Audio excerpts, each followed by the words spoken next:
Shalom, good sir. It is both a pleasure and an honor to have you on here, and I have definitely been immensely looking forward to this conversation. All right, shalom, shalom. How you doing? I'm doing good. I'm doing very good, and you? I'm doing good. Been working hard. Oh, I, I hear. I know that. Oh, that off-grid living, like that's man, building and everything. Yeah, Since the tabernacle, basically, man, that's yeah, crazy.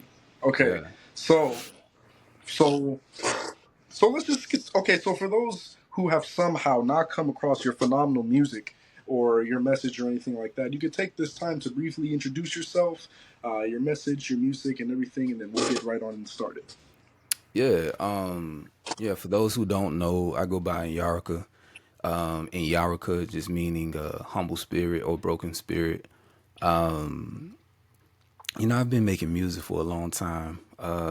Man, it's been a long time, but yeah. I was making music in the world, and when I was in the world, I had like a lot of you know, deals on the table. I was introduced to I was like, I had one foot into the music industry. But since then, fast forward, I transitioned to making more positive music, music for the people, uplifting the people and everything like that. So, yeah, that's pretty much it. I'm an artist. I do a plethora of things like what's that saying? What's the saying? Jack of all trades. Jack of all trades. Yeah, that's pretty much me, man. That sums me up. You know, all the whole I off can attest to grid. that. Yeah, like everything. So yeah, that's pretty much it. I'm pretty low key these days. I try to stay out the way. I try to stay out the way and just take care of my family, and that's pretty much it. That's pretty much it. Absolutely. Brilliant introduction. I can attest to the hardworking yet humble, low key nature of your personality for sure. Okay, and then you touched on like the first few questions I want to ask here. So, what inspired? Yeah, what inspired you to start making music, and when did it become something bigger than just a hobby?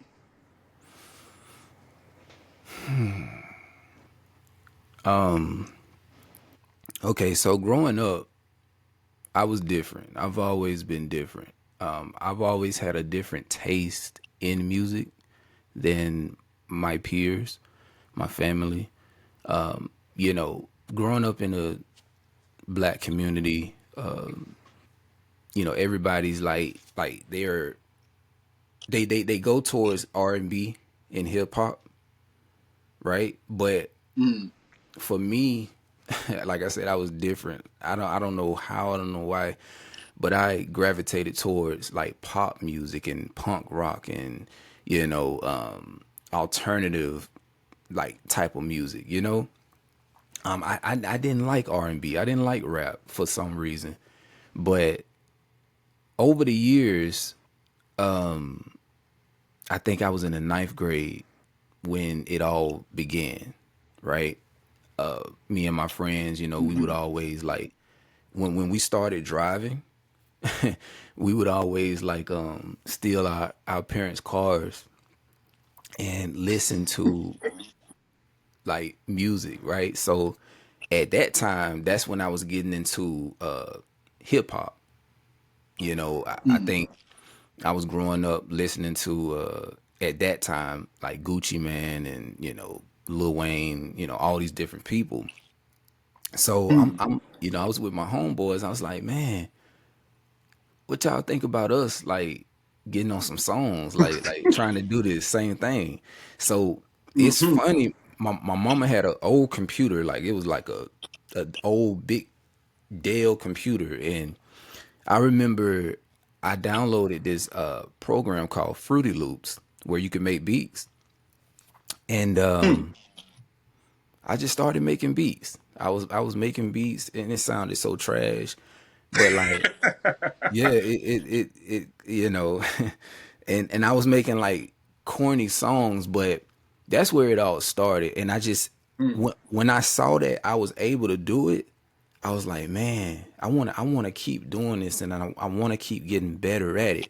So I kept making beats and I kept writing songs. I was writing songs about the girls I was, messing with, and just a lot of things that were going on. And it's pretty much the same as today. Like, I'm the type mm, of artist, I write based off of experience, So everything that comes out of me is the things that I've lived through. So mm, so yeah, that's where it all started. And I want to say I got serious with it when I was in high school. This is right before I dropped out of high school. mm. I made a couple songs, and I saw how those songs impacted the people, what I'm saying, that I went to school with. Mm. They took the songs and they used it because we had what they call them, pep rallies. We Hmm. had Yeah, we had pep rallies, and they played my songs because we had a dance team, and I Oh, made yeah I used to make songs for them.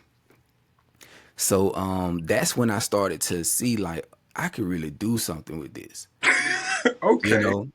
So at that point, when I realized that, I stopped doing all my work, and Mm. I just started writing songs every day, Hmm.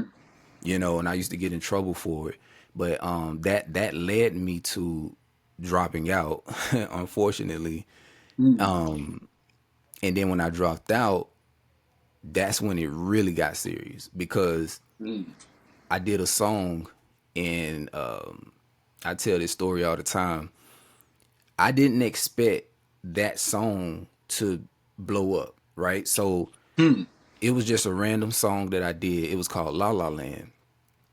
And I was working at Walmart at the time. And so on my way to work, something just told me to stop by the radio station. It was the biggest radio station in my city. Hmm. I went there. I had a CD. I had it packaged and everything, right? So I forget what they call them, MPKs or something like that. So basically, you had a CD. It has the song. It has the instrumental, and then it has the acapella, right? Hmm. So I took it there. The guy was and the guy that was there, he was like, "What is this?" I was like, "Oh, well, I just wanted to bring this to you all so that you can play on Sundays, because Sundays they play all the local artists' music." Mm. So he was like, "Okay, cool, all right." So I left, not knowing that, I didn't know. I didn't know what to expect. I got to work, and my phone was ringing, and it was a number I didn't know. So I answered it, and the guy was like, "Hey," I went by Lil Boone at the time. Hmm. He was like, "Hey, is this Little Boone?" I was like, "Yes, sir." He was like, "Hey, you just gave me your CD, with the music on it." I was like, "Yes." He was like, "Man, you got something. You got something." And he was like, "You know what? Normally, we take the music and we play it on Sundays for the local artists, but you got something that I want to put on the mainstream, like airways, like every day, And when he Wow. said that, bro, I was like, wow. So he took it, he played it, and when I heard it on the radio, like, everybody was calling me. Mm. They was like, "Look, Lil Boom, like, bro, your song on the radio, da da da da." And Mm. this was around the time I think Drake first song had came out. "Girl, you the only one." Yeah. What? So I That's was crazy.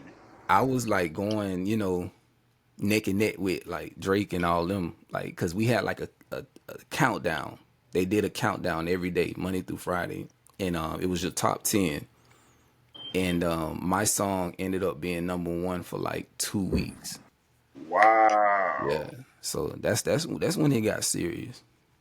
Wow. So there's a lot of wisdom in just doing it and action over inaction, right? Because it's like, and that's, I applied this philosophy for my channel as well, where it's like, I don't really know what I'm getting into, or nor do I have all of the procedures mapped out in front of me. But as long as I move forward, all of the opportunities will be opened up before me. And it's so interesting to hear that that's the same case for you. And it seems that your reward was amplified by this all or nothing situation where you gave basically all of your attention to your craft, and now it's grown into something unexpected and beautiful. Yeah. So Yes. that's awesome. I didn't even know. So you were so you were literally a competitor to like Drake and the very people who you were listening to. Yes. That's awesome. Okay. Yes. So then that kind of touches into my next question, which was, well, how did you make the decision that your music was to serve the nation, and or just to serve in general? Like how did you transition from that, making music for the benefit of you and perhaps even financial gain, and transition that into servitude? Um, the Most High.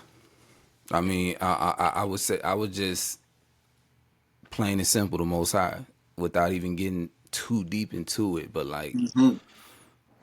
I was, I was on this journey. Basically, okay. So like I said, I had one foot in, and Mm-hmm. I remember I was working on a mixtape. I forget the name of it. It's been so long. I was working on this mixtape, and I had a whole team behind me.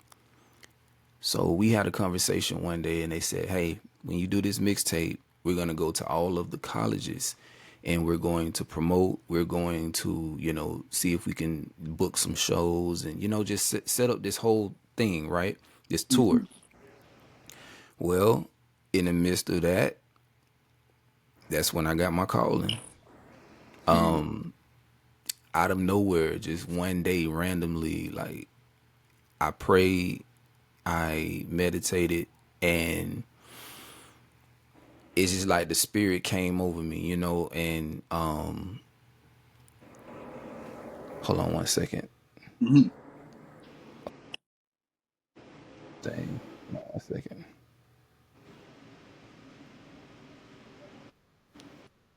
I'll let it charge up. Hold on one second. Mm-hmm. I'll let it charge up. You can still hear me good? Yes, sir. Okay, so basically, what was I saying? Uh, We're talking about you were praying, you were meditating, and you felt the spirit come over you.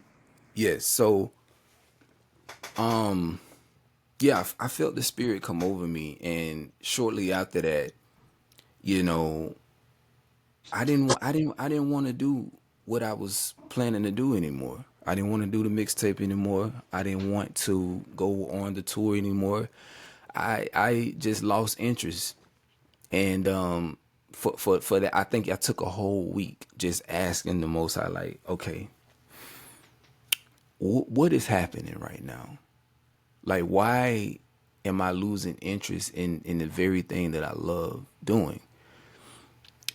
And when I sat there and I thought to myself, I said, okay, I'm referring to females as B's and H's, and you know just disrespecting them. I'm talking about sex all the time. I'm very egotistical. You know what I'm saying? Like I'm just seeing all of this, right? So all of my questions are being answered. Like I was just asking them, and then they were being answered just by me looking at myself, like just really just taking a look at everything that I had been doing, and I lost interest in all that. So I went back to my team. and I said, hey, I'm not. I'll go ahead and finish this project, but I don't want to do nothing with it. You know what I'm saying? Like, yes, I'll put it out, but excuse me, Mhm. I thought I had to sneeze. Okay, but I was like, I'll put it out, but I'm not gonna do anything with it. I don't want to go on tour. I don't want to do none of that. And they were Mm. like, why? Like, what's going on? Why all of a sudden, you saying this? And so, I explained to him. I said, listen, I feel like I'm being called to do something different, Mhm. and I just want to embark on this journey of finding myself. It's on my spirit to just do that, and they couldn't understand it, so they got mad at me, and it was this whole big fallout, Mhm. and yeah. So to answer the question, that's how I transitioned from making worldly music to making more holistic, I guess you can say, music with substance, Mm. music that uplifts, and music about our people. Because at that time, that's when I started to wake up too. Mhm. So again, going back to what I said earlier, everything you hear me put out is based on experience. Right. So at that time, that's when I was studying, because I had went back to church, the Christian church. And then on top of that, I was also studying Islam. I was also studying Jehovah Witness. What else was it? Basically, I was just doing a lot of research. I was talking with a lot of people that were in different faiths, and so basically, I remember one day I was at work, and when I got off, I went over my cousin's house, and he was listening to some brothers street preaching. Hmm. And that, out of all the stuff that I was studying and looking into, that resonated with me the most. And man, it just, from that point, I started to learn about our history. I started to learn more about the Bible, really truly understanding it from a historical standpoint and just Mhm. everything. And then that's how all of the music just, it's how Just cool. That's amazing because I can't help but to think about the our history as it relates to Saul and David, and we see how the Most High is able to move within the power of music. And so you personally can say that the Most High used music to sort of beckon you to the spiritual journey that would lead to a sort of mass awakening, because your music has touched literally thousands of people. So that's a beautiful thing to witness. And I did a lecture not too long ago about some of the ways that Satan likes to mimic the Most High.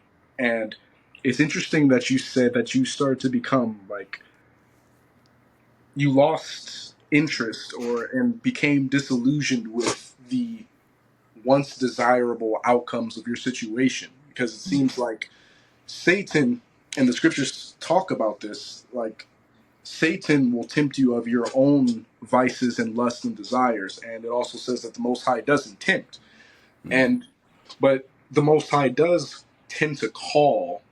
And then when he calls, if you actually listen, the things that you become desired, or the things that were once desirable to you, become at the lowest of priorities. So it's it's it's interesting to hear that testimony come from you, and I can attest to what you're saying about everything within your music you've experienced. Because I think I could be wrong, but I think in your song Yeshaya is coming, I think, Mm-hmm. like the beginning of that song, it's like you hear a deeper automated voice saying, "Inyarachaa, go and gather my people, spread the message." So that seems to be accurate with what you're saying. So Mm-hmm. that's that's that's really interesting.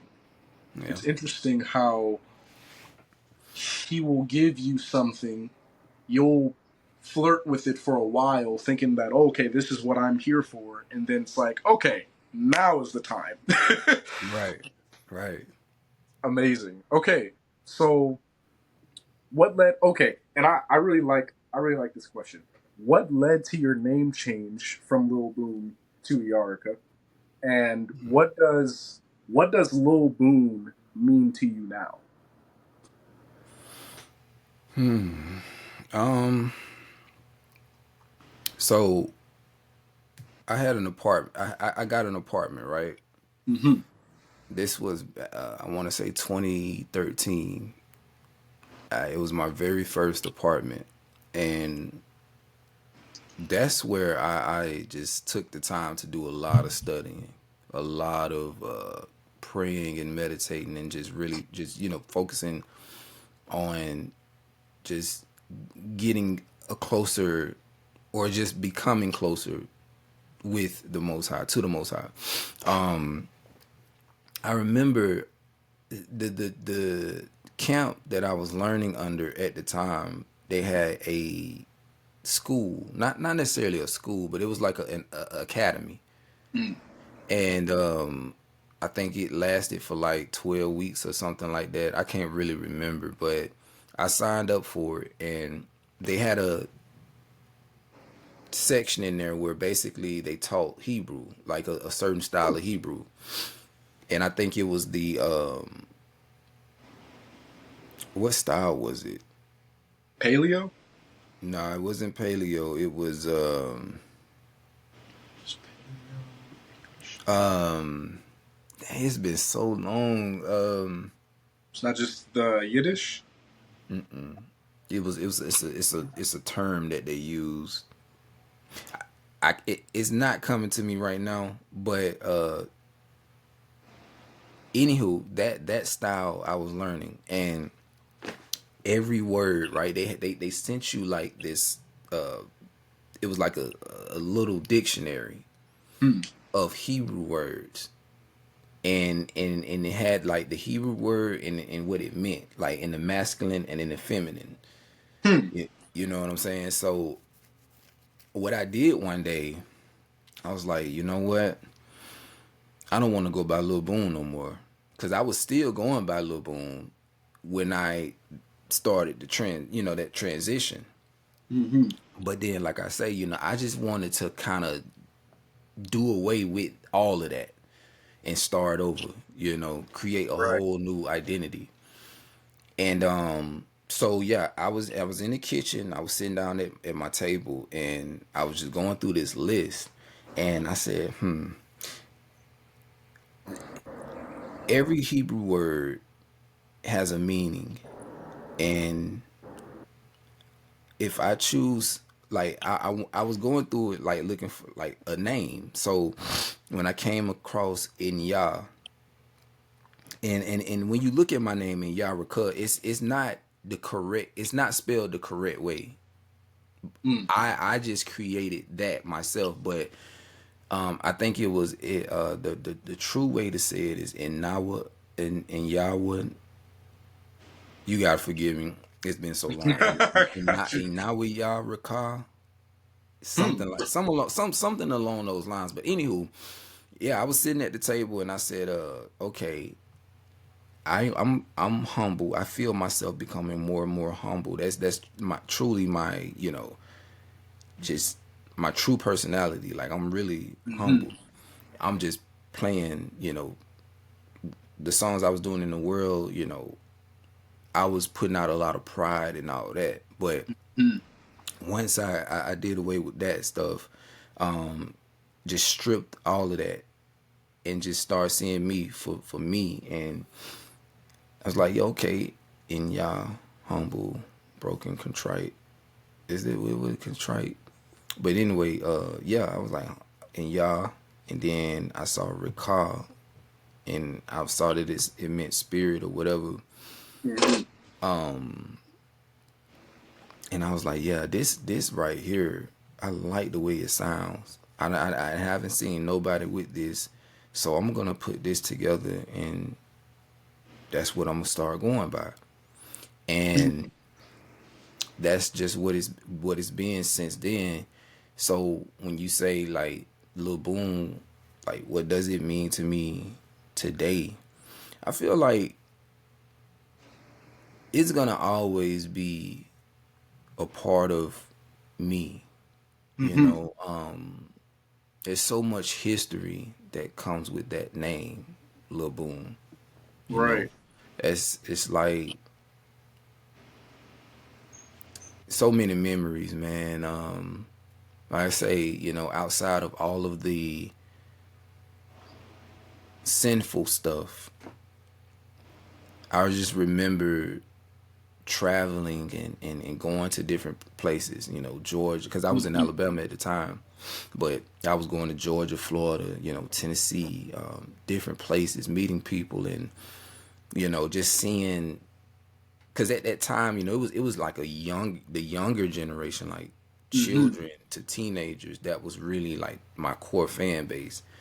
So to go around and see the looks on their faces when they saw me and I don't know, it was special. It was special. But yeah, I will always like, it has a special place in my heart. Right, right. I cannot for the life of me remember the name of this song, but I remember there is a song that you made under the pseudonym Lil Boom, Uh-huh. but you were rapping about our history, us being Israelites, etc. And I remember it ended with like you were just like you were done rapping, you were just spewing out knowledge. You was like in 70 AD, like I was like, oh, he's going in. I can't remember this, but it's like it's interesting because I can imagine if within that song and multiple songs like that, if you ever came across a thought like, this is not the music that I'm making now and the feelings that I'm making now. Not only do I kind of want to go under a different name or identity, but it's almost a necessity because I'm no longer within the construct of that person. So Mhm.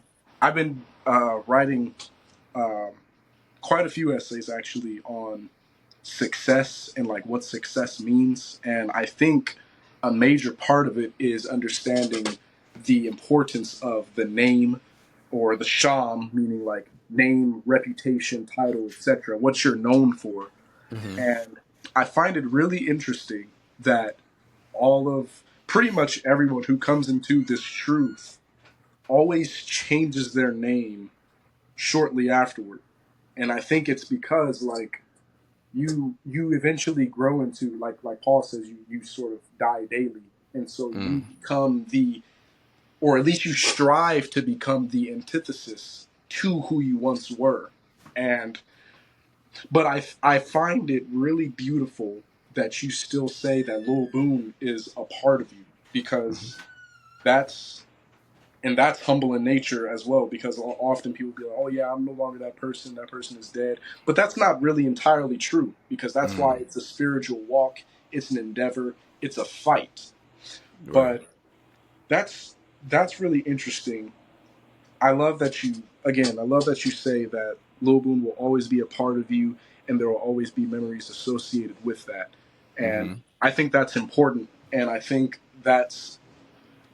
that part is what makes your music so impactful, raw, and relatable because it's like you're talking about all of these spiritual things and with all of the wisdom in ancient literature, but it's not like you're hearing it from a presence that is far beyond your reach. I feel like your humility within your music gives people that drive and understanding like, oh, I can actually do this, but not be totally far off from my foundation, which is Mhm. really, really touchy to do because that's sort of the point to find a new Right. foundation. Right. Right. Yep. Okay. Okay. So we sort of touched on your mission, but now I want to get a little more nuanced. So, what is something within your musical mission, or just something within your music in general, that people often misunderstand? The message that I try to convey. I'll give you a perfect example. And okay, it's gonna be a little deep. Let's do it. Growing up, when I was like around first, second grade, I used to get bullied a lot. Mm. Because I was different, right? And all throughout my life, yes, I had friends and things like that, but I've always been an introvert. I've always been like a homebody. I've always been like kind of to myself. I often enjoyed my own company or whatever. Like I don't go out and be around people like that. So people always, when they first see me, right? They may think I'm weird because I don't talk like that. I'm respectful. Like I'll say, hey, how you doing? Whatever. But Right. I'm just not the type to be, just in the midst of things or whatever. But anyway, over the years, like I say, because I was different, I had friends who were in the streets, robbing, killing. I had family members who were, killing and all of that. And even though I knew that they were doing these things and I was hanging with them, I was never involved, because something in me was just like, that's not right. That's not it. And I'm pretty sure that there are consequences that comes with those things, those actions. Mm-hmm. So I never got into anything like that. But to answer the question and how I'm trying to relate this to something. Mm-hmm. So when I grew up as a Christian, but then I started to research everything else, Mm-hmm. and in that space, like as I was researching, family members and friends were making fun of me. Not only were they making fun of me, but they just couldn't understand what was going on at the time. Even though I explained to them, I'm like, listen, I'm just trying to do research. I want a better understanding for myself, Mm-hmm. right? I have questions, and when I go to church, those questions aren't being answered. So, I'm just on this journey. So anyway, fast forward, I'm in the Hebrew understanding or ideology or school of thought, right? So Mm-hmm. I'm in that. I've learned a lot, everything about the law, statutes, and commandments, everything about our history, culture, everything, right? So then I had another epiphany. I feel, and I say this often, that like I had my second awakening. I feel like I was looking at things carnally, Mm-hmm. you know. And what I mean by that is, like, I try to explain this in my music, but we've been taught and conditioned to look at things only in the material, only in the physical, Mm-hmm. and we try to understand the Most High like through physical means and just carnally. And I'll say around 2017, that's when I started to shift more into like the spiritual nature of things, Mm-hmm. and since then, that's really what I've been, like the message that I've been trying to push in my music, and to show people like, listen, there's more to it than what we think. Mm-hmm. There's another layer, a deeper spiritual layer to what we know, and that's not to say that what we know is not true, but it's just another layer to Mm. it. And the brothers and sisters in the community, like when I started to make this shift, I put out the album Journey 4. Mm-hmm. That's when I started to introduce esoteric knowledge, or like, I guess metaphysical, more metaphysical, a more that perspective, right? Mm-hmm. And when I put that album out, I got so much backlash, and I knew that as I was making the album, that I was like, I know they gonna get at me, but I didn't expect for them to like stop supporting me and just turning backs on me. You know what I'm saying? Mm-hmm. But it was all due to misunderstandings, Mm-hmm. right? Because like I say, the song, the freestyle that I have, Message 26, I think that's, yeah, Message 26, where, and I said, Christ is not a man, but in fact, it's an oil, Mm-hmm. and I, Yeah. and I talked about like every month, God anoints you. That line in itself, even though I said a lot of Mm-hmm. other things in that song, but that line, it I guess it just did something to people. They were just like, "Oh yeah, no, I don't want to listen to him no more," because he's saying Christ is not a man. Like, but see, me, I knew because I studied etymology. Mm-hmm. You know what I'm saying? And I love studying words and the true meaning of words. And like, so when I said that, it wasn't meant. I didn't mean for it to come off like Christ didn't exist, or Yeah. like, Denouncing the Messiah. yeah, yeah. Yeah. That's not what I was saying. I Mm-hmm. was just saying I was trying to make a distinction between the word and the man, right? So, Mm-hmm. so when you, Yeah. I'm just, if you look at the word itself, anybody could look it up. Mm-hmm. It just means anointing. It means oil. Mm-hmm. Like, Yeah. and then when you get Yeah. even deeper into it, you start seeing that it goes to chrism, Christos, and all that. So anyway, Mm-hmm. that's what I was trying to show people. And so I feel like, to go back to the original question, I feel like my lyrics oftentimes, they go over people's heads. Mm-hmm. And Yeah. For sure. and as an artist, because I have a heart, and I truly be wanting people to understand, like, listen, that's not what I meant. Like, Mm-hmm. this is what I mean, and that's why I do the presentations, Mm-hmm. Yeah. so I can break down what I was talking about, and when, if they actually go and watch the presentations, then they be like, oh, okay, okay, Mm-hmm. you know Yeah. what I'm saying?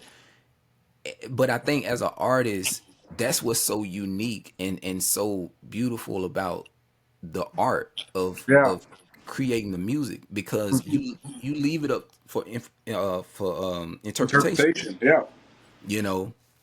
And I've always had this mystique about myself, and I don't know, I just felt like it would be so dope to put what I was learning into the music. Mm-hmm. You know what I'm saying? Because when I got to a point to where I could finally articulate it, I was like, oh yeah, like, man, this is gonna be dope. So Mm-hmm. that's that. But yeah, that's the number one thing though, man. Like, people be misunderstanding the things I be saying in my songs. Like, not even the songs, but just in general, like the presentation sometimes. Mm-hmm. You know, but they have to understand that I'm more metaphysical than I am strictly like just carnal or physical. Mm-hmm. Like, a lot of Right. when I Right. speak, I'm speaking from a different, you know what I'm saying? Mm-hmm. Frequency, So if you will. yeah, yeah, yeah. So, Mm-hmm. but it's not. I be trying to bridge that gap, Mm-hmm. Yeah. because yeah, and Mm-hmm. that's just what it is. It's like I'm not disagreeing with you. Like, I'm with you. Like, Mm-hmm. on the same thing. It's just that I'm looking at it from a different perspective. That's all. Yeah, yeah. It seems like you and your music are experiencing the Paul effect, where it's like Paul will have deep understanding upon the ancient material, and based off of that and his new understanding with, say, the Messiah's teachings, will cultivate a idea that's not necessarily new. It just has a new spin, flavor, or frequency upon it that's disenfranchising for those who are strictly beholden to the old. And I think what you're experiencing is something that I'm eventually going to talk about, addressing the Israelite community, where I think that, okay, you did say this was going to get deep, because Christ, throughout the entire New Testament, the Messiah talks about the importance of the Spirit and faith and grace, etc. And that is not denouncing the importance of the law, statutes, and commandments. It's just like, we get that already, but now so that's the foundation. It's like, let's build upon that to elevate ourselves higher, if you will. And Mm-hmm. so the law is sort of the necessary, tangible, physical discipline in which we abide by in order to orient ourselves appropriately in the Mm-hmm. spiritual realm. But then it's like, when you come to the understanding of, and I like that too, because I'm aware of Christ simply meaning anointed or anointing, and that's it's really deep when you think about it, because I mean, there's a lot of talk about, Christ being like the second Adam, and I Mm-hmm. mean, what we can know for sure is Christ is the ideal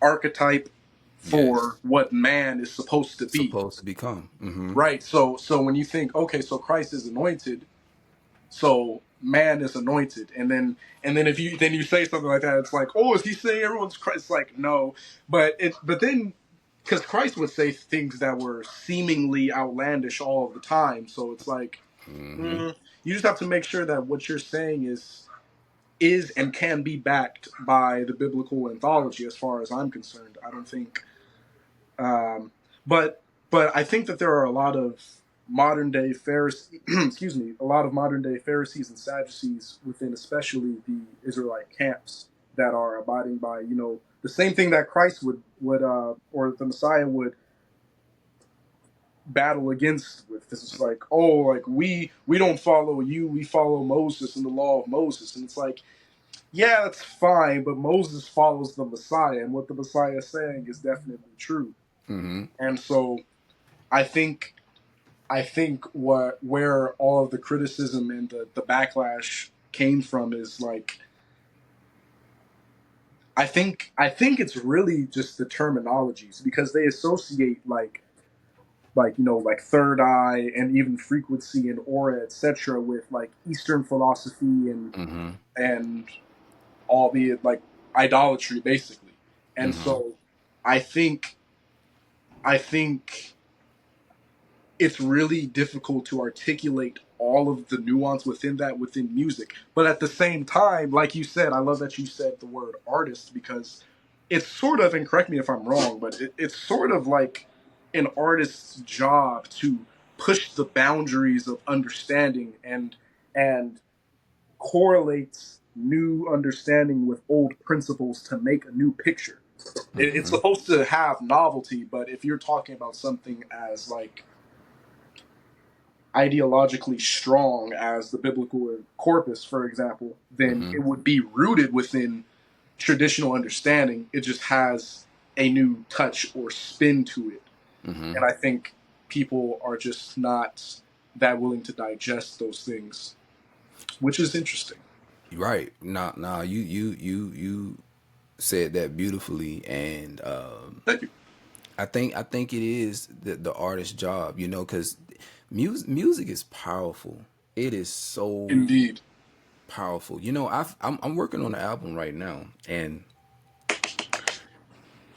and it's been 2 years since I dropped an album or like just really really serious music. I've been dropping things in between that, but like Mm-hmm. what I'm working on, it's been 2 years in the making. Now I've been watching documentaries, and one documentary that I've been watching is the one on Bob Marley. I haven't seen that one yet. His music at that time, you got to understand what was going on in Jamaica Mm-hmm. at that time. Like it was crazy, and the music was so revolutionary. Yeah. So it's one of those things, and it's no different from, okay, you have artists like musicians, you have authors, people who write Mm-hmm. books, and it was no different from what's the one you may know, is it 1984, Orwell, or Orwell 1984. That sounds Anywho, familiar. yeah, What the? he the guy was an author. I put this in my presentation. You gotta forgive me too. My mind just be, but No, like, you're good. but he wrote a book, and he wrote it in allegory. But the Mm. way that he wrote it, he was explaining. He was using animals to symbolize like the people, right? And then the government, like everything that was going on at that time, he was looking at, and but he couldn't just come right out and talk about it. He Right, had right. to write a book and create like an allegory, for people to read and then be like to figure it out. Like, okay, oh, Mm-hmm. he's really talking about the government and Mm-hmm. you know what I'm saying, the all of the bad stuff that they're doing to their people. Mm-hmm. So because if he would have just came right out and talked about it, they would have killed him. Mm-hmm. So Same with so Paul. right, so that's what I'm saying. That's the same thing like with music. Like but I feel like with music we push the lines like Yeah, yeah. further to provoke thought and everything. So yeah, that's Mm, yeah. absolutely. Okay. So, understand. Okay. Okay. What are some things you know now as an artist that, or as an artist in the truth, that you wish you would have known prior? Oh man. 1 second. You good? Oh, it's still dead.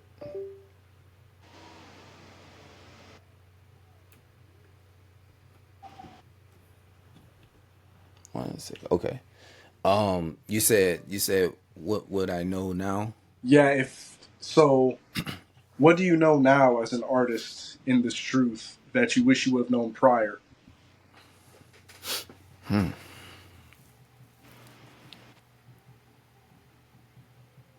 And we're just strictly talking about music, right? Anything really? Anything that corresponds with being an artist?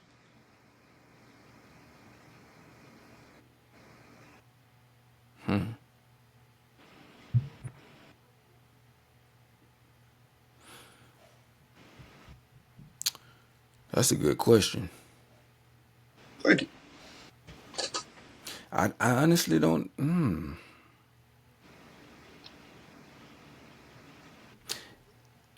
When it comes to music, I honestly, you know what? I had a conversation. I just put it like this. I had a conversation with, the brother Anaviel. No, I don't. Do you may not know him as Anavi because he changed his name, but do you know him? You might know him as Humble for Yah. Oh yeah, yeah. Yeah, he changed his name to Anaviel. But anyway, Huh.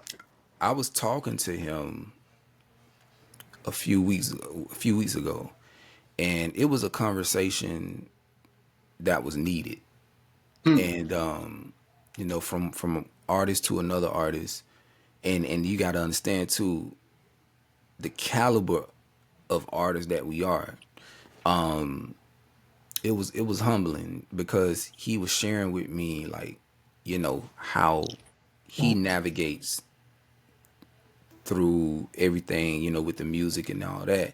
And a lot of what he was telling me is stuff that I wish I had known, you know, um, Hmm. because I would have had a lot more success with the music. And granted, when it comes to music, like I'm not in it for the praise. I'm not in it. I tell people all the time, like I don't even know how to receive compliments. Like, well, I don't know how to respond to compliments.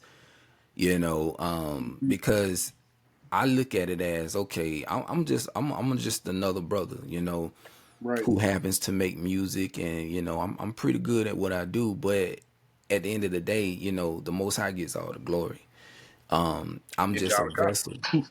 Yeah, like I'm just a vessel, so I'm not in it for nothing other than what the Most High called me to do. But he was just telling me, like, you can really elevate your life, and you out there on the land and everything, and you really, the work that you're doing in the music, you could benefit off that. Hmm. You know what I'm saying? Just off the support, of the people or whatever. You can, because I had told him, like, I didn't want to drive trucks no more, Hmm. and I wanted to, like, just be with my family all the time. I wanted to, like, just focus on making music just all the time. Like, I wanted that to be my job, and just really just helping people in any kind of way. So Right. yeah, he was just sharing with me, like, some things that I could do with my music, and he was, like, just giving me the knowledge on, like, how to work social media, how to because he went to my page, my Instagram page, and he was like, bro, he was like, you got a video on here that has 8 million views. He was like, why didn't you use your song, one of your songs, for that video? That could have been revenue. You know what I'm saying? Like that, because you gotta understand, we get royalties every month Mm. because our music is being distributed. Like, we go through a distribution company, and they send it out to, like, TikTok, Apple Music, Spotify, Mm. Facebook, so on and so forth. And, like, every month they generate, like, all the streams, and then Hmm. based on how many streams you have, that's how much money, what I'm saying, you get or whatever. Right. So he was just telling me how to maximize that, or, like, just to take advantage of that by using, knowing how to work social media and using my music within that space. And I told him, I said, man, I really appreciate you, sharing that with me, Hmm. because I didn't know that. I didn't know that, like, on your Instagram or your TikTok or whatever, every time somebody clicks on a video that you have your song attached to, that counts as a stream. Hmm. So just imagine if I put one of my songs on that video of mine that went viral. That would have been 8 million streams. Mm. You know what I'm saying? And that would have brought in more income for me. Right. Like I say, at the end of the day, for me, it's really not about the money, but at the same time, Money answereth all things. I mean, so yeah, it's a lot of things that he was sharing with me that I wish I had known. But I'm glad I know now. But it's not just Absolutely. it's not just him though. I mean, it's countless people who I have had conversations with, who share things with me, and they just put me on game. Like, just like, man, like, dang, I wish I known that before. Even when it comes to Hmm. building and stuff, like, Hmm. I'm 35 right now. Man, I wish I had known how to build and how to do all that stuff when I was in my 20s. Hmm.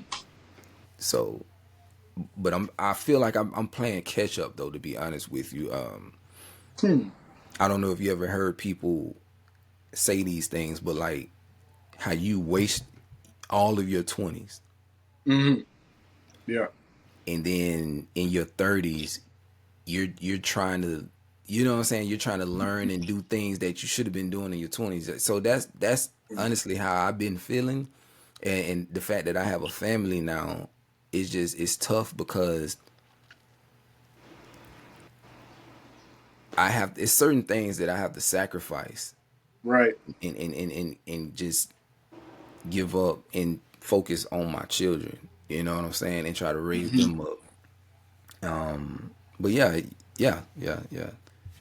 Yeah, that's interesting. I mean, you know, that makes me think about the fact that your albums are always like, well, journeys, and I think that that's, you know, obviously alluding to the spiritual endeavor that we have to go through being in this truth, or just in general as people. But it seems like, it's like everything from, you know, spiritual things, musical prowess, monetary gain. It seems like from what you're telling me, it's like you wish you would have known those things, but it's almost like that kind of takes away from the idea of the journey. Like as you continue forward, you sort of, you progress, you elevate, and that escalates your the benevolence of your situations. So that's very interesting. Mm-hmm. Okay. Okay. So, okay, I'm really interested in your take on this. Okay. So before I ask this, and you're more qualified, so you can please let me know. But I think there's real spiritual substance in the singing of songs. Now, I understand that there are spiritual implications for rap, but I was reading, I read this somewhere. But when you analyze like Michael Jackson's music, for example, his the music that he produced was on a certain frequency that made people want to dance. Mm-hmm. And so that's when you always associate Michael Jackson music with dancing because of the resonance within that music. And I Right. think that's the same thing for, you know, love songs, spiritual songs, etc. Mm-hmm. So, and we can talk about how or what that is for rap, but why do you think that the majority of Israelite music is rap and not songs? And I mean, there's definitely like singing songs out there for sure, but I think that majority of it is rap. And I have my own opinion, but I want to see what you think.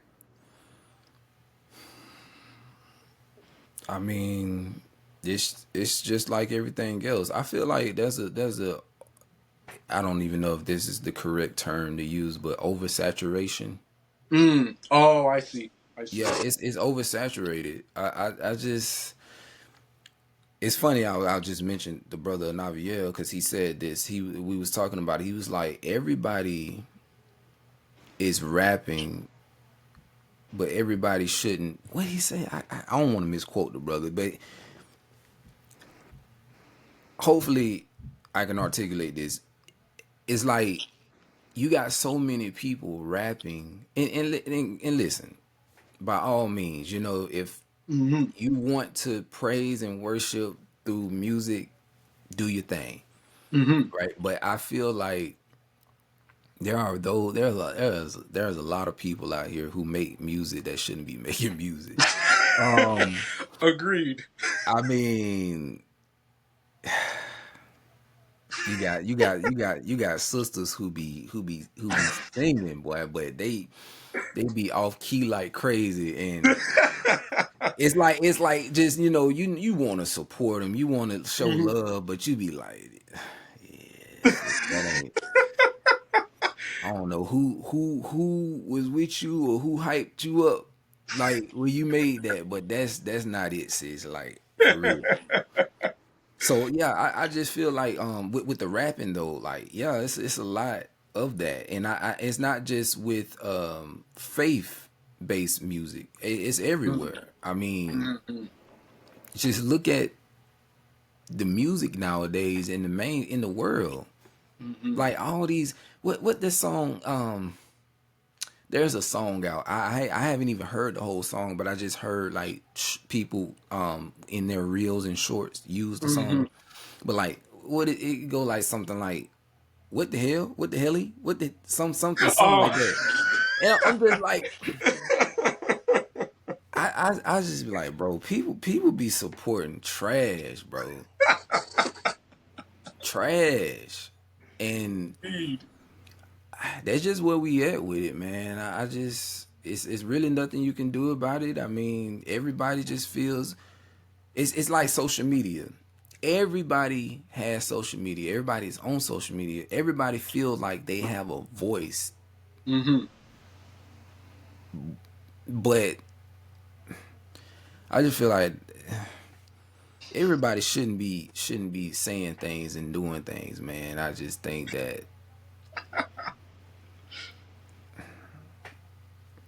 yeah, but I don't even know how to answer that question, bro. I don't know why there's more rap than it is singing. I mean, or R&B. Um, but I just think it's probably culture too, though. Like Mm-hmm. a lot of brothers grew up on rapping, on hip hop or whatever, and that's Mm-hmm. just probably their way of expressing themselves or whatever. But Mm-hmm. I definitely think when it comes to R&B though, that's why I thank the Most High all the time for giving me the talent that He gave me because I'm versatile. Yeah, you very, very versatile. I can I can do R&B if I wanted to. I can do country if I wanted to. I can do punk. I can do pop. I can do it all. And for me to have that gift and that ability, yeah, I just don't allow myself to be stuck in one genre. Mm-hmm. But yeah, I'm just glad that I don't only do rap. Yeah. Absolutely. Yeah, and I can definitely attest to that because like I do think that you're one of, if not the most like versatile musical artist, especially within the Israelite community, because you'll make you'll make like a quick like message rap where you're addressing all of like the hate you're receiving, and then you'll Hmm. turn around and make spaceships. Like Yeah. so, it's like what? Who's doing that? No one. But Right. but okay. So I I, I want to see what you think about my opinion on this. So Hmm. I think when we look at the I don't want to say stereotypical, let's say archetypal black man, we Hmm. really propagate the idea that the black man is hard and is strong and is hard all the time.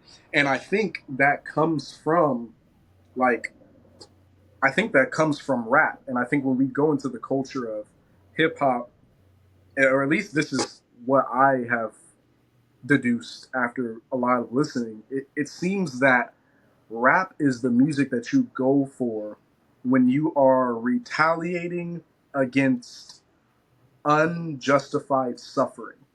Mm. And I think part of that retaliation, because you need pride to accompany retaliation. But I mean, and that's why I think your music is really good too, because you have that umph, let's say, and that's like you you amalgamate that within spiritual song and practice. But when you Hmm. look at just traditional rap, it's like you have to talk about, being with multiple female partners and the money and all of this because that is mine. I Hmm. came from nothing and this is now mine. Look at me because I've gone through all of this trash and I'm never going back. And it's like fair enough, but I think in the truth, I wonder if that sort of, I wonder if the archetypal Israelite comes into the truth and is like, okay, now there's a new branch of this suffering because now there's, it's sort of not even unjustified suffering because my ancestors are the reason for my being in this predicament. And so now I have to do that spin where it's like retaliation, but in a spiritual sense. But it's strange because when you hear rap, I usually associate it with emotions like anger or hate or like um, ego, etc. Not saying that all of it is like that because it's not, but that's like the main idea. That's what they push. Yeah. Yeah, so I think that's sort of what I think about it. But I definitely like. Do you know this brother? I call him the professor of the truth. He's called Kazawan. He's got his channel is the Tribe of Judah Teach. He makes beautiful songs, or like spiritual R&B, I guess you could say. Yeah. And Send I send them think, to me. Send yeah, them. yeah, for Yeah. sure, yeah, because it would be so crazy if you guys made a song together. He hasn't been seen for literally years, unfortunately, but I think we need more songs like that, and I feel like it's very very scarce in general, but especially within our community. Yeah. Um, okay, so I'm really interested for this. So we all love the song 100 that you did with the big head honchos. Like I know Peasy was on there, Karataza, John Boy. I think those were That's the ones it. that were there. That's Yep. it. Yeah. So Yeah. so so can you walk us through like the creative backstory that led to the cultivation of that song? That was all Karatazar, to be honest with you. I mean, he made the beat, um, and he called Yep. me and he was like, "Hey, I just made this fire beat, and I want you to get on it." And so he sent it to me, and I mean, shoot, that same day I knocked it out, and when I guess I didn't know he was gonna send it off to other people, but when he finally sent back like the final version, and I was like, oh wow, like man, you got John Boy and Peasy on it, okay. So Yeah. yeah, I put it out, man, and like that, yeah, that was one of our most streamed songs. Yeah. So That so that was great. yeah, like I said, it wasn't really nothing special. It was just Karatazar. He came up with it, and yeah, Yeah, just a casual Avengers assemble moment. Nothing too big. yeah, yeah, yeah. Yeah, I It's got. Yeah. no, I was just gonna say it's funny. You mentioned somebody. You said Karatazar, PZ, John Boy. Um, it's the same thing with Karatazar. He hasn't put out any music in years, and Oh, I got a really? yeah, I got a lot of people who have been reaching out like, man, like what's going on with Karatazar? What he doing? Where he at? All that, Right. right? But we got a song on this new album that I'm doing, Yes. and I just told him literally like this morning. I said, bro, because he sent his verse back today, Nice. and I heard it, and I texted him back. I said, boy, you snapped, and then I said, people are gonna be so happy to hear from you, you know, For sure. because it's been a long time. So I'm excited. I'm really excited. I am too. I'd like to have a conversation with Karatazar as well because I like one of the anthems I think within the community is Mitri Down. Mitri Down is just ridiculous, dude. Yeah, Like it's on that frequency where you have to dance. So, yeah, yeah, yep. yeah, you guys are legends, man. That's great. Okay, so now we're on to our last three questions here. So, who is your favorite rapper or favorite musician in general, and how have they influenced your style slash your message, if at all? Would it be okay if I name multiple? Yes, absolutely. I'll be even better. Yeah, I don't have a favorite per se, but okay, like I told you, I'm very versatile. Mm-hmm. So I'll give you my top five. Let's hear it. Are you familiar with B.O.B.? That sounds familiar. I'm not too familiar with the music, though, I don't think. The airplanes and night skies and shooting stars. Oh, that last part. And wish Yeah. right now. But anyway, yeah. So him, he's one of my favorites because of his versatility.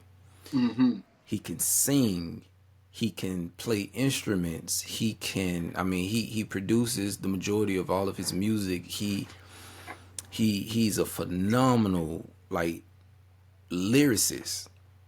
Mm-hmm. And then his art, for me it was always his articulation. Mm-hmm. like like I say, I as an artist, I study the other people's craft. Mm-hmm. And B.O.B. is hands down one of my favorite, if not my favorite. Now the only thing, and like I say, I like artists who gives you their real self, Authenticity. Yeah. authentic, yeah, all that. I love that, right? Because Right. oftentimes once we get into these spaces where like, okay, now we want to be more spiritual or whatever, like we Mm-hmm. gravitate towards music that's just strictly Yeah. Yeah. praise and worship. Mm-hmm. Yeah. But then it's like we lose, how can I explain this? It's like the I guess, how can I say it? I get what you mean. It's We like forget the that we're still human, right. Right. in that we are flawed. We make Mm-hmm. mistakes. Yeah. So I guess a lot of us, and I did this one time before, like early on in my walk, I Mm-hmm. tried to play that perfect role. I tried to, Mm-hmm. you know, just come off like, yeah, like I got it all together. Mm-hmm. But then it was a revelation that I had, and you know, it was I was living, because I moved to not Oklahoma. I moved to North Carolina with some friends that were in the Mm-hmm. community, and I'm up there, and I'm making videos with my Mitri on and everything. But Right. then at the same time, like I had a girlfriend, Mm-hmm. and I'm out cheating on her. Mm. You know what I'm saying? So I wasn't doing right. I wasn't being true, none of that. So they called me out on it, which I appreciate them for to Mm-hmm. this day. They was just like, listen, you on the internet, you making videos telling people not to do this and not to do that, but you out here, you know what I'm saying? Right. Right. So I ain't gonna lie, it was a crying session that we had. Like I cried to him. I was like, yeah, y'all right, you're right, you're right. I got to get my stuff together. Right. So, but anywho, I say all that to say, like, we just, I appreciate the artists out there, even though they may still be in the world a little bit, but the fact that they're still elevated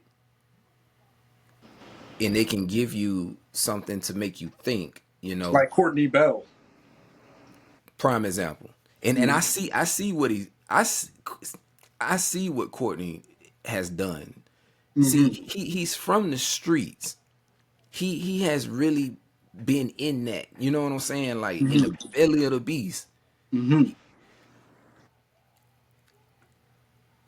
Yes, he went through, learning about his Hebrew Israelites, the culture, everything, right? Hmm. And then people may think like, oh yeah, man, that brother done fell off. That brother, he talking about this and that, this and that, this and that. He's still cursing and whatever, whatever. But see, Hmm. I'm not gonna judge the brother because, again, as artists, if you're trying to reach people, Hmm. Right. sometimes just saying like, hey, y'all need to repent, they Hmm. don't receive it. Right. Right. You Hmm. have to formulate and craft, lyrics that they can hear and be like, Relate to. because truly, what you're doing is, and I think you was talking about this earlier. As artists, it's our job to convey messages and plant seeds and Hmm. provoke thought. Um, and for me, I always look at it like with my music, I'm speaking to the soul. Right. You know what I'm Hmm. saying? So it's like somebody hears my music and they may not understand at the time like what I'm talking about, but something in them is Hmm. dying to know. Right. Right. You understand what I'm saying? So like with Courtney Bell, yes, he still curses and he still, he talk about street stuff and all that, but it's done in a way in which he's planting that seed in them He's to have them to start questioning and, you know what I'm saying, wanting to do better or whatever, and come out of those situations Yeah. that It's they're. like he's reaching his hand into the darkness to grab someone out, type of thing. Yeah, and I feel like that's necessary Yeah, for in sure. certain circumstances. Like you case in point, the Messiah. Hmm. The Messiah didn't go around to people who were already He was from healed, or Nazareth. you know what I'm saying. Right. He went to the hoods, the ghettos. That's where he was Right. from. Right. He Exactly. he sat with the sinners and all of them. So I like I Hmm. say, at the end of the day, if the Messiah did it, then who are we? You know what I'm saying? The servant is not greater than his master. So Right. yeah, I just feel like as artists, we have to. I mean, if we were called to do that, we have to do or demonstrate the same thing. So back to the original thing, but like, yeah, Hmm. Bob is one of them. I think I told you this before, long time ago. Hmm. Hobson. Hobson. Yeah, bro. Oh my goodness. Hobson is another one. I love how he speaks against the ways of the world. You know what I'm saying? Mm. But at the same time, his image in itself Yeah. is like, you know what I'm saying. Yep. It'll throw you. But Hobson is cold, man. He He is expresses cold. like the things he deal with, but at the same time, oh man, like one of my favorites that he did. You know, the one that said, ill mind of Hobson. Elmire Hobson. Was he in The the first desert? one. It was with the first one. Well, No, he was like in his room just freestyling by himself. well, Yeah. no. I think it was kind of purple. The color. Oh yeah, yeah. Oh, I know which one. It's like da da da da da da da da da da da da da da. Yeah, Yeah, yeah, yeah. That's yeah. hard. That is hard. That song is hard. But even the one in the desert though. Yeah, the one in the desert is like my favorite. When I had a brother in this, when he dropped that song, the brother was like, "Man, what Hobson on? Like, Yeah, why is he saying?" But I was just like, "Man, listen, you bro. have to understand. Yes." So Like, so I'm gonna just continue. So Bob, Hobson, Tory Lanez. mm, Surprisingly, I, I hmm, like I like Tory Lanez he's because versatile too. versatile, Hmm. consistent, Mm, and then just man, his ability to jump from genre to genre and then do it at such a high level. right, right. Like Oh my goodness. So like yeah. So Tory Lanez. Now when we talk about like lyricism and like See, I was always fascinated by Eminem and yeah, his pen. yep. Like I was literally like when my wife brother we was listening to some songs the other night. And I told him I said now listen to how Eminem structure his songs, bro. Like Bro, I right? was like, man, you this is hard. It's so hard. Yeah, Eminem, You know legend. what I'm saying? So I just love how different artists like how they write, how they Hmm. structure their songs. So yeah, like I say, man, I can give you a whole list of people. So you got, I think you have one more. So you have B.O.B., Eminem, uh, Hobson, Tory Lanez. You got one more.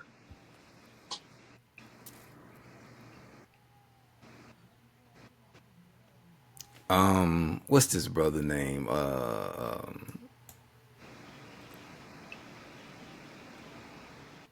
You may know him. Um, Probably don't. he was an underground rapper. Streetlight? Mm-mm. Streetlight is ridiculous, dude. He's in my top three. You said Streetlight? Yeah, Streetlight is in my top three. 100%. Um, Super underrated. this brother that I'm talking about, I want to get him. I'm looking at something real quick. Hold on, Hmm. 1 second. I'll tell you exactly who he is.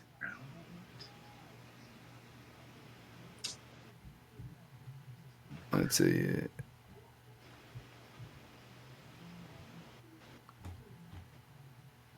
1 second. I don't mean to. No, no, you're good. King Los. Los. Oh, isn't that the dude you did a song with? Or multiple Mm-mm. songs with? Mm-mm. Or No, maybe he's King something else.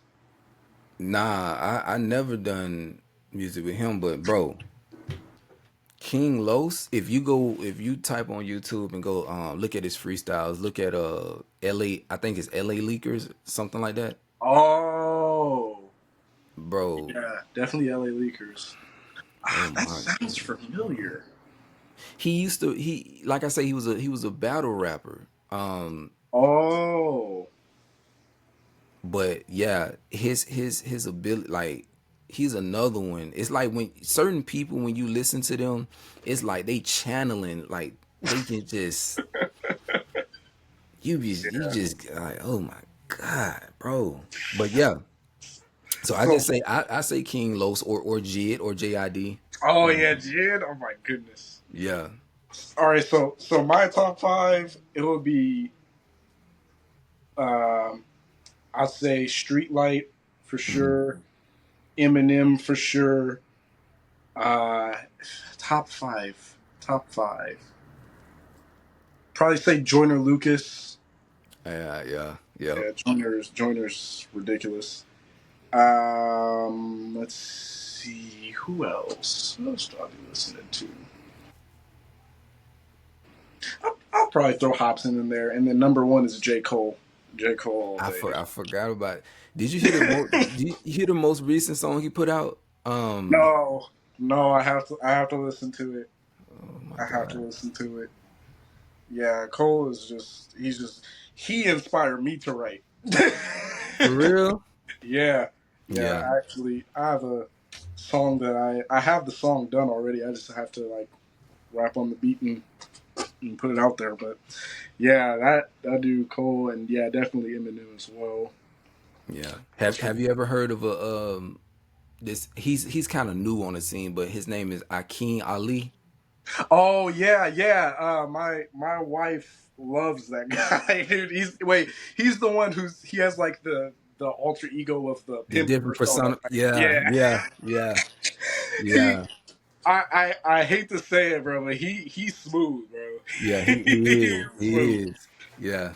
Yeah. Yeah, his lyricism is ridiculous. Yeah. Okay, okay. So two more questions. Uh, what do you think is the biggest issue that our people are facing, and how do you address that within your music?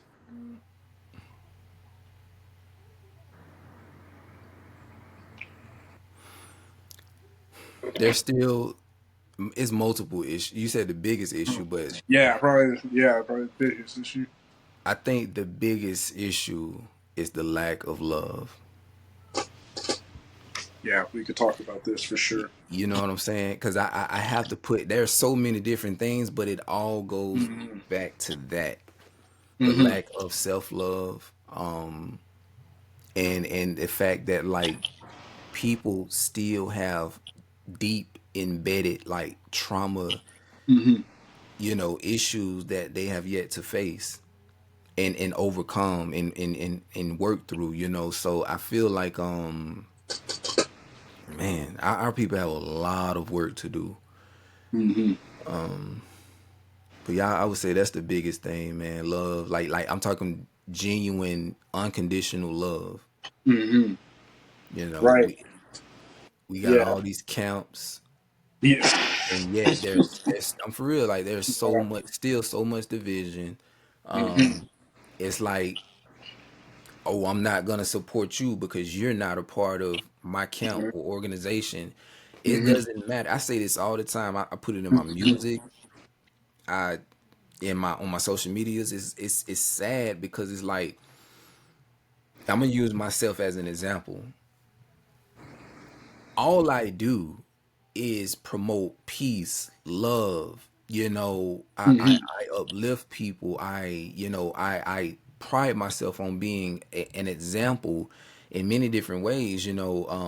Especially when we talk about actually living the word Hmm. and applying the things that you've been learning or taught to your life and actually walking out on faith. Hmm. Yeah. Leaning on the Most High 100%. Like I feel like I've showcased that in many ways, and like I say, Yeah. it's not to put myself on a pedestal or anything, but it's you got people out here that's truly doing the work or living in their purpose. But again, when we talk about different camps and stuff, they still they won't work with me. They won't, Yeah. it's like all the knowledge that I've acquired over the years, and especially with my the skills that I've developed as well, building, you Hmm. know, all that stuff. Right. Right. I sometimes be sitting back and I think to myself like, dang, all these brothers and sisters that's in these camps, like they follow me on social media and they don't come to me, they don't talk to me. Like they don't I be expecting for them to like, hey, like, hey man, like how you do this, how you do that. I see you do. But yeah, and I think I just chalk it up to like it's just that whole mentality of like, yeah, like he's not a part of my camp or whatever, so I don't Hmm. feel the need to ask him anything or talk to him or whatever. I would Yeah. rather go to somebody that's within my own camp who's Hmm. doing what he's doing, and I'll go to them instead. Yeah. Yeah, I hate that. Yeah. Yeah, I can definitely attest to that. That's why coming real soon, actually.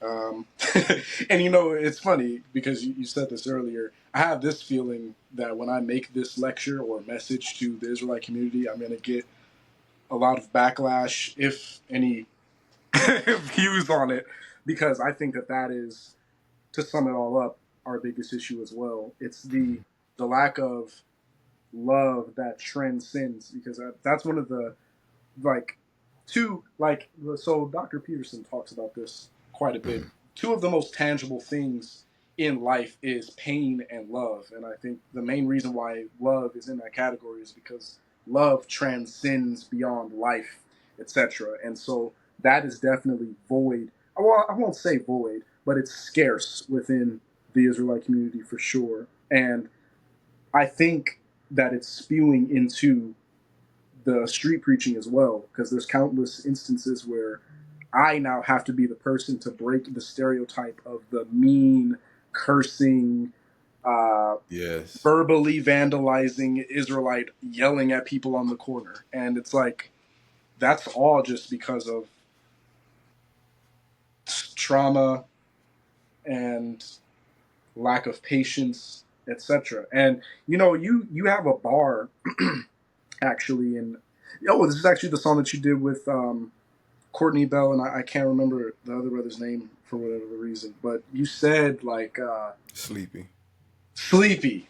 So Hmm. so the bar you said was, it was something like, if you knew a sister who was heading for disaster, would you lose your life to grab her, or would you go throw scriptures at her? So, and that's a really good question, because I don't, if everyone within the community is honest, I don't think a lot of people would actually know the answer.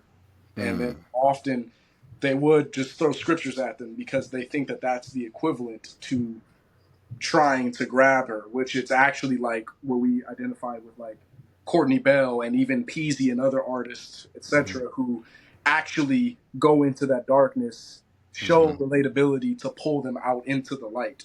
It's the calling into the darkness. You can't, and that's really the art or the trick to it, right? Because darkness will never mingle with light, which means that if you're going to be a light, you're going to really dispatch of darkness, which is good.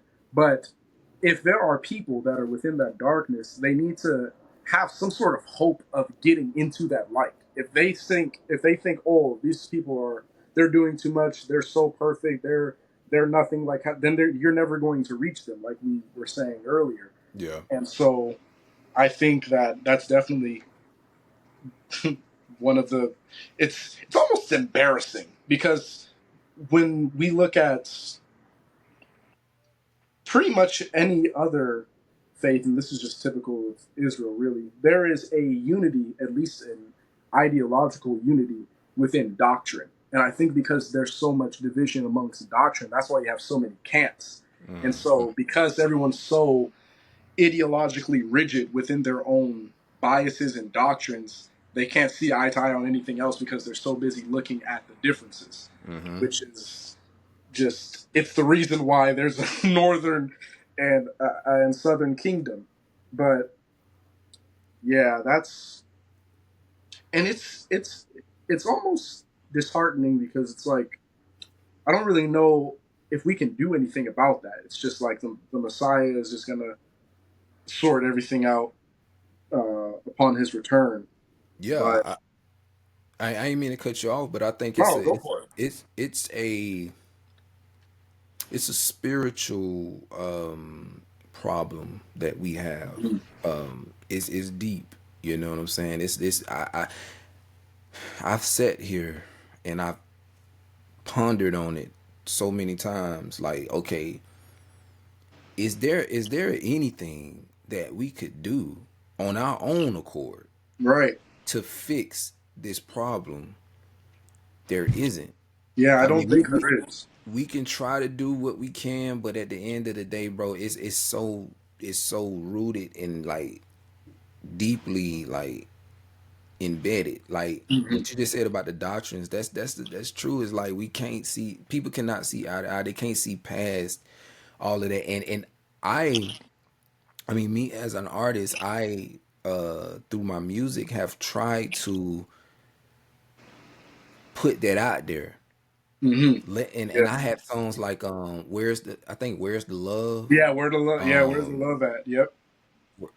yeah, I have multiple songs where I'm trying to communicate to them like, listen, we have to elevate above that, man, and start like Hmm. seeing like seeing the human or the humanity in each other. And Hmm. when I Yeah. look at you, I see my sister, I see my brother, like it truly like living the commandments, you know what I'm saying? Not just following it, Hmm. just living it, like Yeah. having unconditional love for you. Like we've all gone through this struggle. We've been through this, you know what I'm saying? Hmm. And it's just sad, bro. That's how I feel like Hmm. Only the Most High can fix it. Only the Most High can fix it.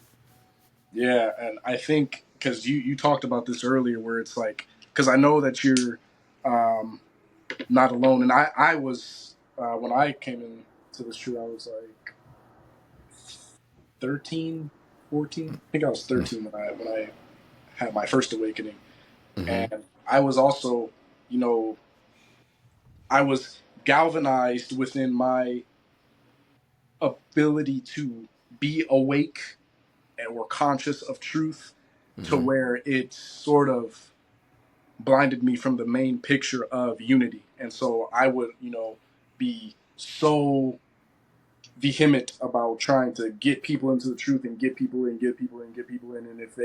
And if I can't, then away with them and then on to the next. And it's, almost a psychopathic trait when you analyze the psychological literature. It's like the short term gratification of having someone behold you and being transformed by your presence is it's not it's not realistic. And then if it does happen, usually that person isn't in the faith for very long because shortly to come is going to be a lot of pain.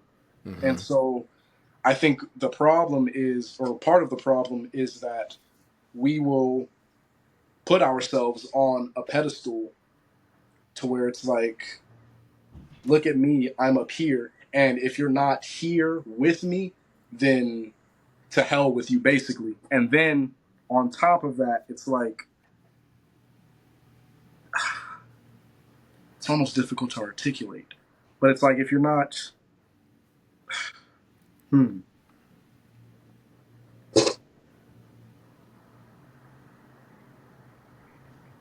Take your time, brother. Take your time. it's like,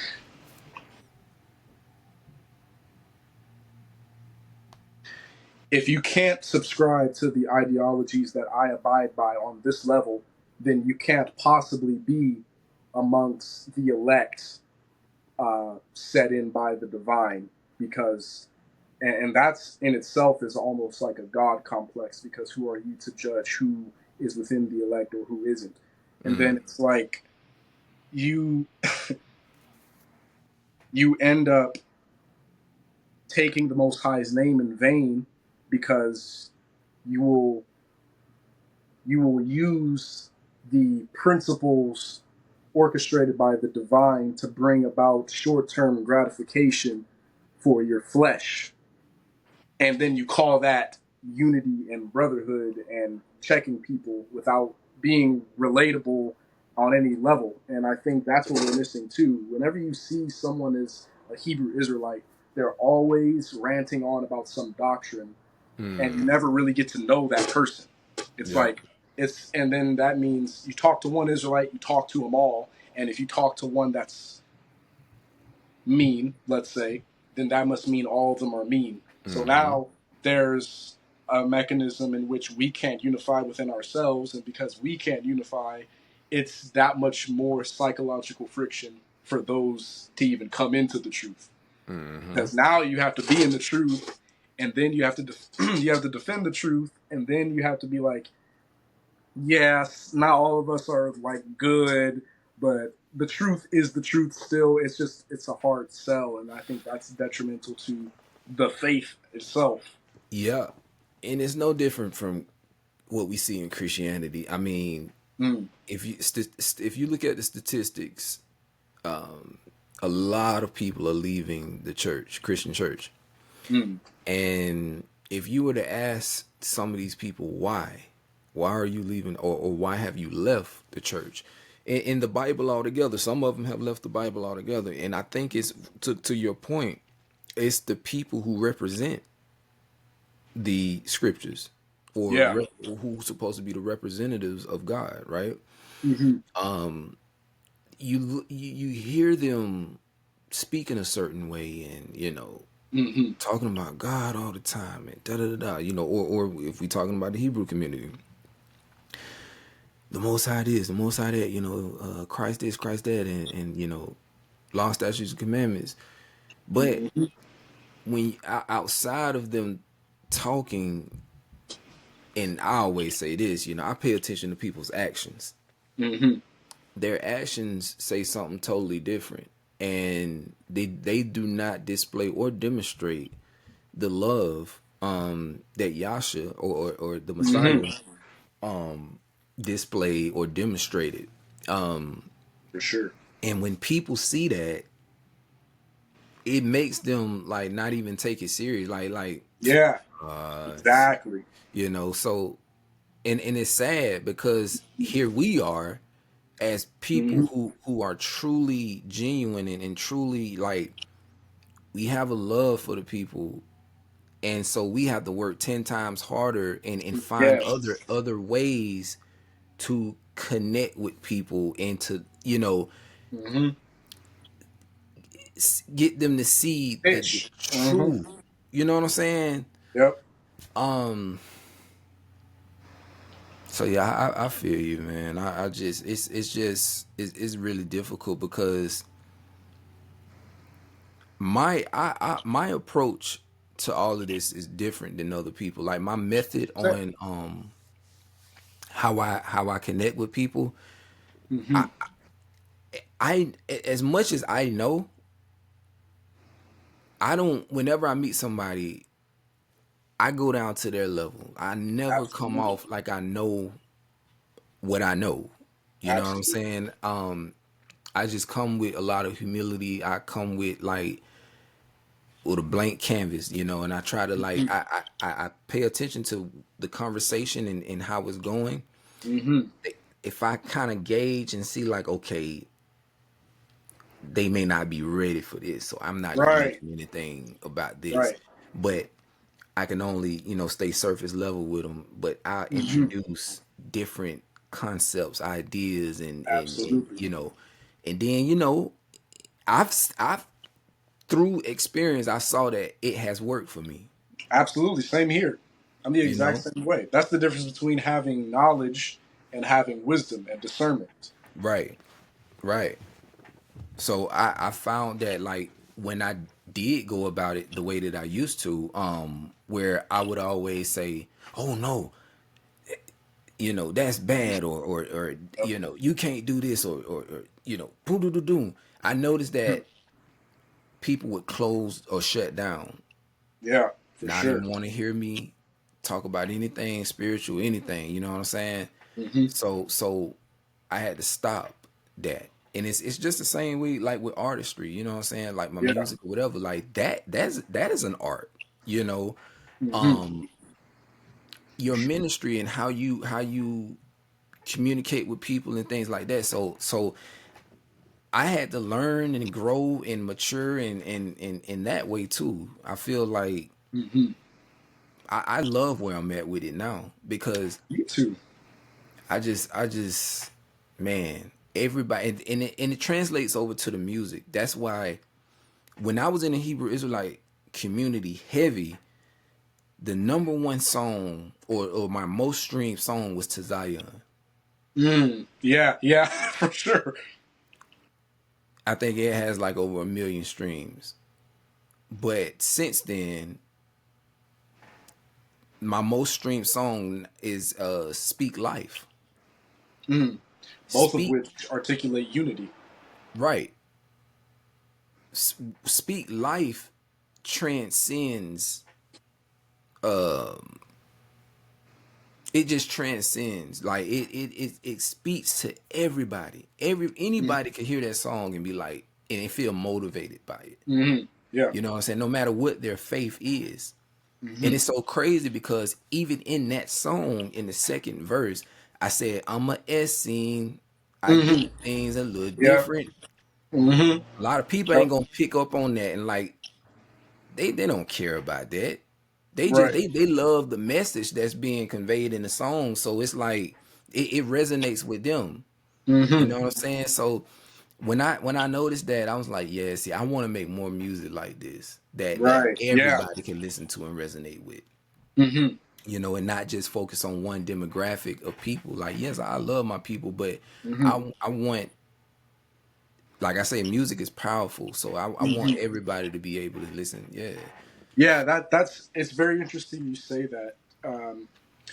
while we were talking here, you were basically saying that you had two, at least two, but albeit multiple awakenings, and I had one myself prior to me making this channel. Really, it was the Most High made it clear to me that I have a divine calling to give wise counsel, and Mm-hmm. in other words, to be a counselor, and that's sort of what this channel is about. But Mm-hmm. then within that instruction, I wasn't told to give wise counsel to his people or wise counsel to Israel or wise counsel really to any specific demographic. It was just give wise counselor and be wise. So it's like, well, what do I do? How do I get there? So I read all of the wisdom literature that I can get my hands on, and I come to this conclusion, and I really wonder what the camps will think about this, because this is my ideology.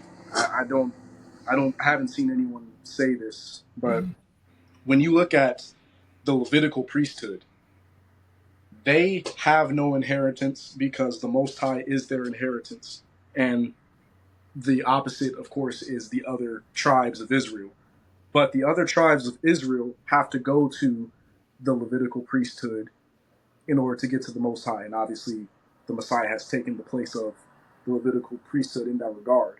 Mm-hmm. But then, what does that mean for the other nations? Because there's this idea that the Most High only loves Israel and hates everyone else, and it's just not true. And It's so not true.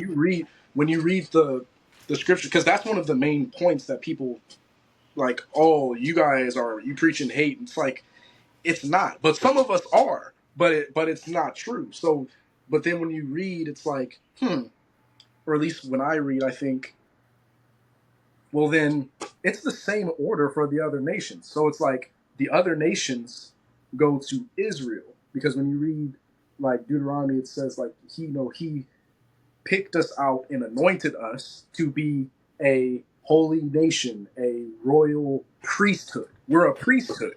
Mm-hmm. And what do priests do? They have a spiritual beckoning for others to reach the divine. And Mm. so that's how other nations should see Israel, and then that's how Israel would see the Levitical priesthood. It's not all about Israel. Israel is just the connection between the divine and everyone else on the planet. Mm-hmm. So it is about everyone on the planet. It's just under a specific order. And so I totally subscribe to what you're saying. Like, your music should be felt not just by a specific demographic, but it should resonate with everyone, because that's our responsibility as Israelites To be a to light to the world. exactly to be a light to the world. And so that's it's very beautiful that you say that. I So I wanted to say this. mhm. So I'm working on a song, and it's called "What Is Love." Hmm. And what you just said, I said this in my verse. I said, "Ain't it baffling how much?" I said, "Ain't it baffling how much pride humans deal with, especially those who dwell in the West who think they're so perfect, bragging to the world that they've been chosen, making everyone who they believe wasn't feel so worthless." Yeah. The I said the nerve of you Nagas. There's people in other nations that's holier than you, way closer to Abu. If I'm Hmm. keeping it a stack, y'all really the problem. Ego driven, carnal Indeed. as hell, just like your forefathers. Yep. And I was like, wannabe scholars, the audacity that y'all out here charging for knowledge. If it were me, I would teach it for free because I'm rich in the spirit. I'm not in it for dollars. Or some. But yeah, I was like, and the chorus is like, what is love? And dun dun dun dun dun dun dun dun dun. So I yeah, can't wait. I so can't wait. yeah, That's yeah. That's really interesting, because I think there is an oversaturation of this pride that you get from, oh, we're chosen, we're the chosen people. It's like, yeah, but that is it really desirable? Like, you have all of this responsibility that you're not living up to right now. So hmm like, yeah. exactly. Okay. So to sum this all up, if this was your last message to the world that you could give with your words, your gift, your music, what would it be?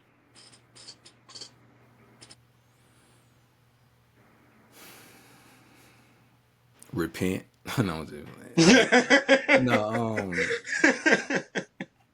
no, truly, I would say repent, but um,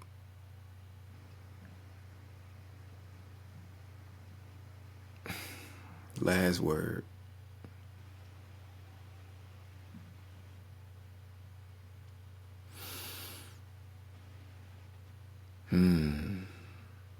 Take your time. That's a good question. To be honest, it's a good question. It's a difficult one because everybody. I'm trying to think of something that could reach everybody and be impactful to everybody. But I often think that like people are on different levels in Mm-hmm. their journeys. Mm-hmm. So it's one of them type of things you have to meet them where they at, and like so if I had to tell them something, it would have to like be able.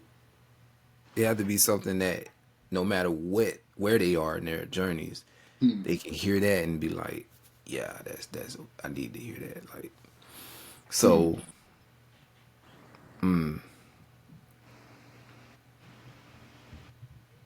and I don't want to sound so cliche, you know what I'm saying? Like so, Eh. but my biggest thing is love, man. Like Mm-hmm. just love one another, but you can't do that until you love yourself. Indeed. Love your neighbors, love,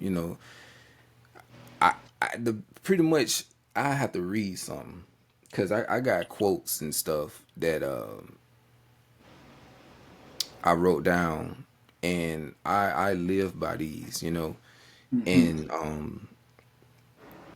and and also too, just man, just the teachings of the Messiah, everything he taught about like love and just being there and helping and assisting others. So that's what I would say. I would just say that like continue working on yourself. Mm-hmm. Prioritize healing. And that when I say healing, I'm talking spiritually, mentally, physically. And when you work on yourself, and I'm talking truly just work on yourself, Mm-hmm. it would be so much easier for you to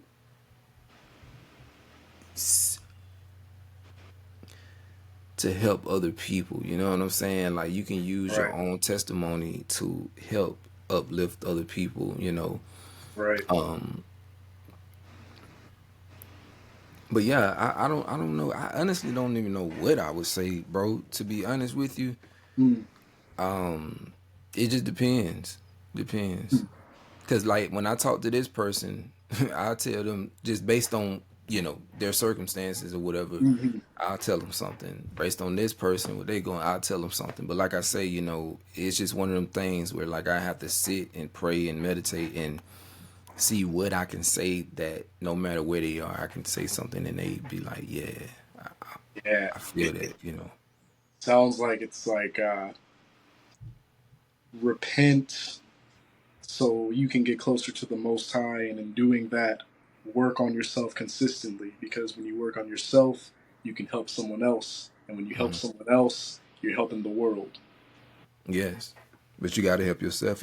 If you want to see change in the world, you have to, be that change. You have to, Right. be the change that you want to see.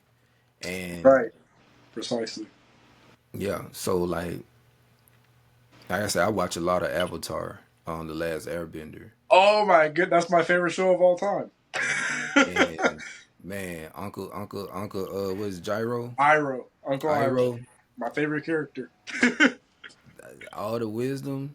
Man. You know what he said, JUCO, I said he was like, in Uncle, what would Uncle say? Yeah.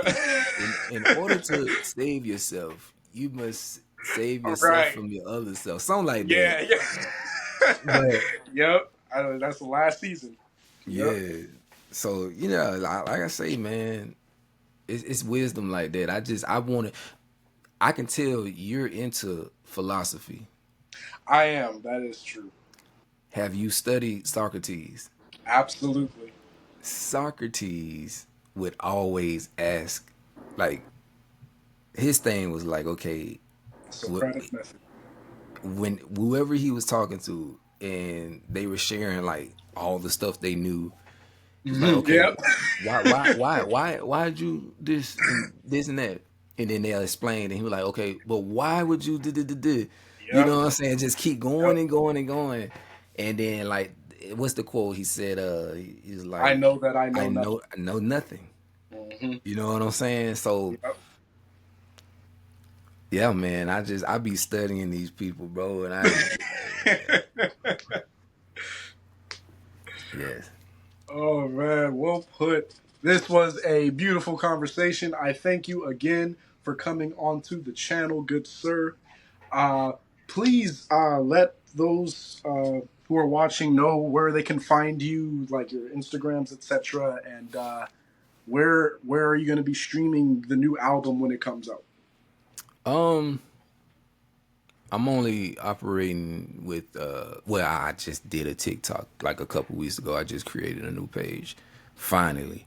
But so I'm on YouTube, Instagram, TikTok.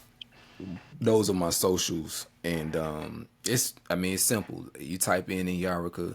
I think on YouTube you can just type in Inyarachaa. It'll pull my page up. If you go on Instagram and TikTok, my name on there is official__ Inyarachaa. Mm, okay.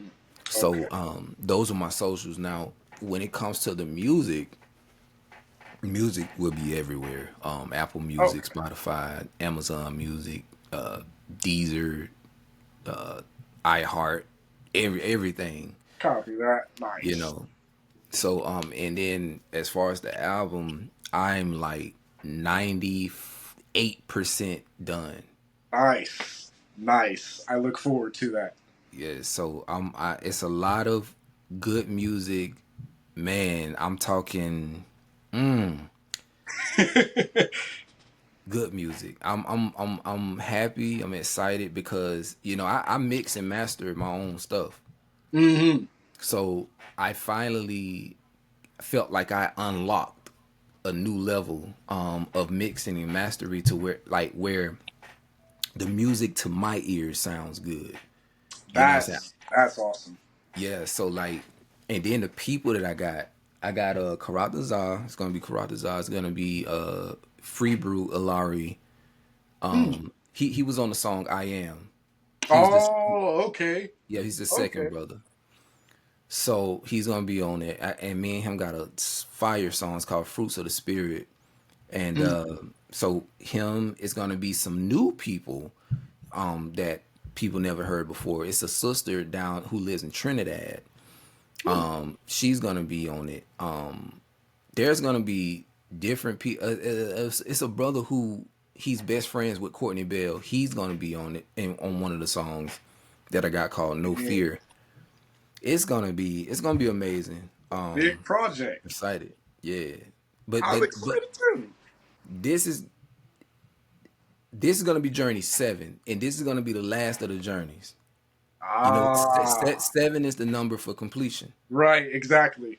So I'm gonna complete journey 7, but then I got another one coming right behind that, and I'm still trying to think on what I want to call that one. But yeah, just know that I got so much music to where when I put this out, I got something following up. So yeah.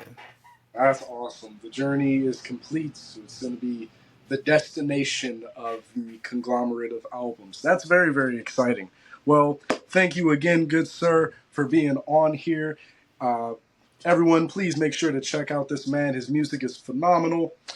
And yes, I hope that you are all doing well. Oh, the scripture for the week. This is not out of the King James Version. This is Psalms 13, 5 through 6. I trust in your unfailing love. How reassuring. I will rejoice because you have rescued me. I will sing to the Most High because he is so good to me. As always, I hope that this edifies the body. Alrighty, I hope that you guys stay safe, stay dangerous, and as always, be wise. Yes, Shalom. sir. Shalom. Shalom. Awesome.